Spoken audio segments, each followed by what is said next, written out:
I have sort of two prongs of research. One is on ancient Indian Buddhism, so that involves the early Buddhist tradition, and that comes from Pali texts and also from the early Mahāyāna tradition, dealing with some Sanskrit texts. And then I also have done a lot of work on Buddhism and modernity, and thinking about how Buddhism has created new spaces for itself and reinvented itself in the modern world.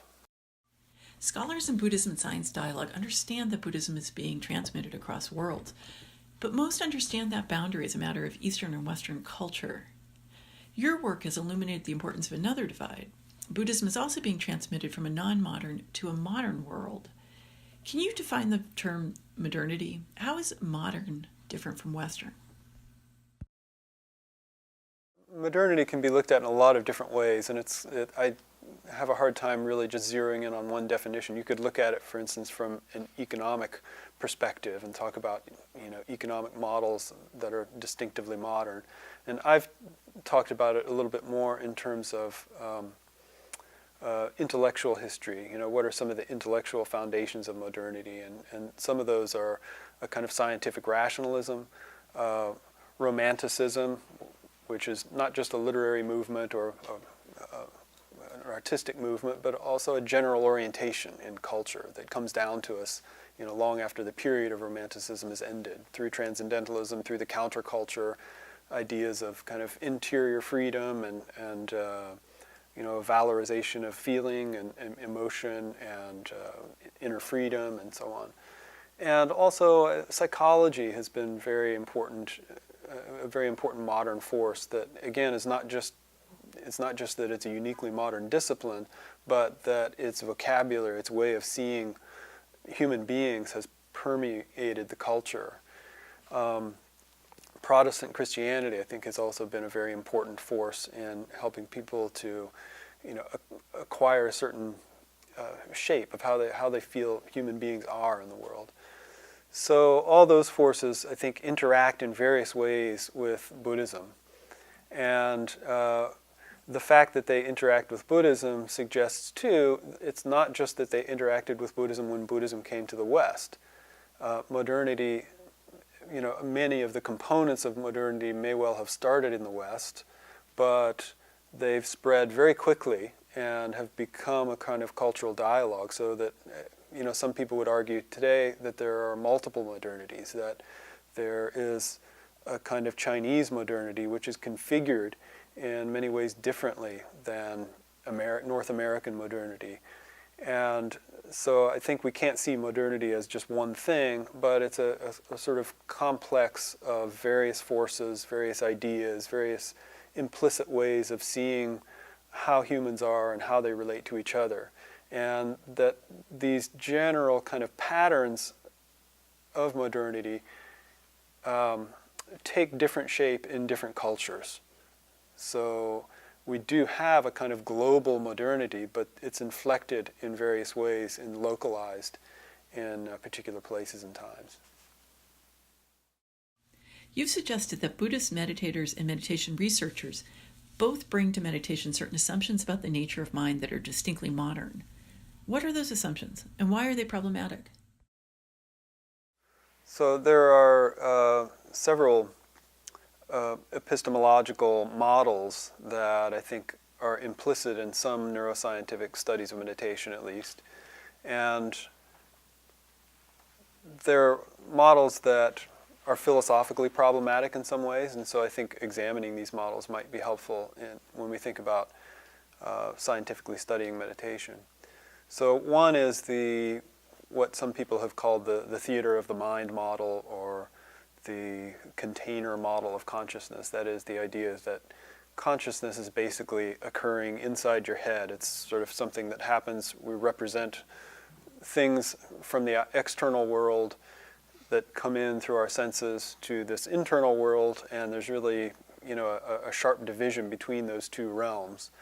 And on that model, meditation, that model sort of gets internalized in some descriptions of meditation today. That is, it's sometimes construed as observing interiorly the contents of consciousness. So meditation becomes kind of like a telescope to observe the contents of consciousness more clearly. And I think there's a lot of critique that's gone on of this general model of consciousness, and I think they extend to the model of meditation that sort of echoes this critique. That is, rather than seeing meditation just as a lens through which to view this clear, distinct flow of consciousness and to sort of gain insights from that, I think the meditation techniques themselves change consciousness. They change what you're observing. And I don't think that's a problem. I think that should be embraced. And meditation is a kind of new way of construing oneself and one's consciousness. So it creates a kind of new way of being, and a new way of observing oneself, and a new way of orienting oneself to one's experience. So the second model that I've thought about is this kind of model of what might be called the neurochemical self, or some have called it the cerebral subject. That is the idea that the brain is the person, that everything you are, everything you think, everything that happens in your experience from birth to death is contained in the brain. And I think that's become not just a kind of scientific idea, but a popular idea. We walk around thinking of ourselves as brains now in ways that would have been probably inconceivable 1,000 years ago. And so there's some respect in which that model is obviously true. There's obviously stuff happening in our brains, and our neurons are firing, and I'm not denying all that. But I would like to suggest that based on some critiques of that model, that our experience is much more fluid. It extends beyond the brain. It involves our bodies very, very distinctively. For instance, I'm talking right now, and I'm kind of using my hands as I'm talking, and that's helping me talk. It's a part of my communication. And the fact that I'm in a particular situation right now physically is probably affecting how I'm talking. I've got weird lights on me that I'm not used to. And so our environment also very much penetrates our way of being in the world, our way of acting in the world moment by moment. And so there are models of consciousness that are emerging right now that they're, for instance, embodied consciousness, that talk very much about how very much a part of our consciousness is our bodies in the world and how we orient the body in the world. And there are other models that sort of extend that model to what's called sometimes 4E cognition, that cognition is actually embedded in the world, it's extended into the world, it's embodied in the body, and it's inactive. That is, it has to do with our activities, not just our sort of neural states, right? So I think sometimes when meditation is studied based on this model, that it really becomes a matter of researchers trying to understand what the brain is doing, and only what the brain is doing. And it then feeds back into a kind of model of meditation itself, that meditation and even sort of spiritual practice in general is a matter of getting the brain into certain states. That in a sense kind of creates a model of meditative practice, contemplative practice, spiritual life, that is very neurocentric in ways that I think are a bit restricting. It creates models, for instance, where people expect that there might be machines that could just help them get enlightened. You could sort of track your progress on this very tight linear scale, like here I'm not so enlightened, and then 3 years later, after doing these various things, I'm a little closer to enlightenment, and then over here I'm very close to enlightenment, and here I'm getting more compassionate because this fMRI readout says my compassion centers are working well. And I think the consensus that's emerging among people who are questioning this model is that that's kind of a naive way of thinking about our experience and about contemplative practices. That it's not just a matter of getting the brain into a certain state. arguably, if that were the case, if there were a completely mechanical way of simply getting your brain into a certain state, then spiritual practice would be not necessary. There would be no need to cultivate, spend all these hours cultivating your virtues and things like that. You would just press a button and your brain would be in that state. So I think that's kind of a naive way of thinking about how these things work. There are tendencies that build up over long periods of time. There is a very fluid interaction with culture, with tradition, with one's teacher. And so all those things really are things that can't be captured on brain imaging technology. In popular understanding, meditation is about neutralizing emotion. What's wrong with that notion? I think often the idea of meditation is that it does sort of quell all the emotions and you just become in a very neutral state. And also, I think that dovetails with a common Western understanding of emotions, that is, and the relationship of emotions to knowledge, that is, that emotions kind of get in the way of knowledge. You need to stop being so emotional if you're going to know something as it is and objectively, right? So this model of objectivity is sort of this model of a pure intellect coming to know an object without the interference of emotions, without the interference of culture and all this kind of baggage. So one alternative way of thinking about emotions is that they are actually ways of knowing things. Martha Nussbaum, a philosopher, wrote a book on this, and she argues that there are certain things that you come to know through emotional engagement with something else. I mean, you know another person, for instance, in a way through loving them that you could never know them if they were just a kind of colleague that you kept at a distance. And so that emotion doesn't get in the way of knowing. It's a part of how you know that person. And so when we think about meditation, I think it's important to realize there are a lot of different forms of meditation. Some are oriented towards sort of quelling the emotions and bringing about a sense of emotional tranquility. Others are meant to really engage and harness the emotions in various ways. There are emotional states, for instance, in Buddhist texts that are encouraged. You are supposed to have a sense of compassion. And there's no sense that compassion in some way obscures your understanding of the object of compassion. And there are other practices, for instance, where Buddhist monks are encouraged to go to the cremation ground and observe bodies being consumed by flames or rotting. And you're encouraged to remind yourself that's going to be me someday. This very body is going to be decaying and deteriorating. And that's not meant to be something that you're just supposed to be stoic in the face of, but it's supposed to really activate your sense of a kind of crisis. Like, I only have a certain amount of time. What am I going to do with my life? People often tend to think that context is extraneous to meditation experience. You say it's constitutive of it. Can you explain what's at stake in this distinction? Why does the context of meditation matter? Meditation, until very recently, has always been practiced within the context of a very coherent body of knowledge, teachings, philosophy, cosmology, ethics. And now that it's become, meditation has not only gotten out of that very tight-knit system in the monastery, but now it's sort of running free form around in various cultures among people with a lot of different beliefs.